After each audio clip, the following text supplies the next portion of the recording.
हम बाहर की दुनिया को जीतने में लगे हैं, लेकिन भीतर की दुनिया से हार रहे हैं। ध्यान कोई पलायन नहीं है। ध्यान तो वो विज्ञान है जो हमें अपने ही भीतर ब्रह्मांड से जोड़ता है। आज की कहानी है एक डॉक्टर की, एक खोज की और एक अनुभव की, जो आपको सोचने पर मजबूर कर देगा। एम्स दिल्ली का न्यूरोसर्जन डॉक्टर पारिक, हर दिन ऑपरेशन, हर दिन दिमाग का खुलना, लेकिन एक सवाल उसे अंदर ही अंदर परेशान करता था। कुछ लोग इतने शांत कैसे रहते हैं? क्या सिर्फ दवाइयों से शांति मिलती है? उसे साधु संतों के चेहरे की चमक समझ नहीं आती थी। वो सोचता था, ये असली है या दिखावा? डॉक्टर पारिक ने 3 अनुभवी साधकों को बुलाया जो वर्षों से ध्यान कर रहे थे। उन्होंने उन्हें MRI मशीन पर लेटाया और ब्रेन स्कैन शुरू किया। जो दिखा वो चौंकाने वाला था। एमिगडाला, डर, गुस्सा, चिंता वाला हिस्सा शांत था। प्रीफ्रंटल कॉर्टेक्स, करुणा और समझने वाला हिस्सा बहुत एक्टिव था। ये तो विज्ञान की भाषा में अध्यात्म का उत्तर था। ध्यान सिर्फ कोई मानसिक अभ्यास नहीं, ये ब्रेन को न्यूरोलॉजिकली रिवायर करता है। भारत में ध्यान हजारों साल पुराना है। पतंजलि योग सूत्र में 8 अंगों में से एक है ध्यान।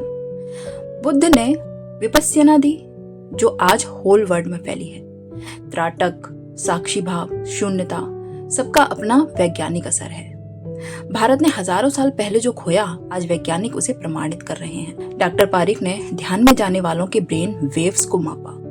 बेटा तनाव, सामान्य जागृति, अल्फा रिलैक्सेशन, थीटा गहरी चेतना वाला क्षेत्र और डेल्टा शारीरिक मरम्मत और आध्यात्मिक गहराई।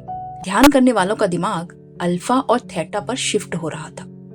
ध्यान ब्रह्मांड से कनेक्शन नहीं बनाता, वो तो याद दिलाता है आप कभी डिस्कनेक्टेड थे ही नहीं। डॉक्टर पारिक की माँ का देहांत हो गया।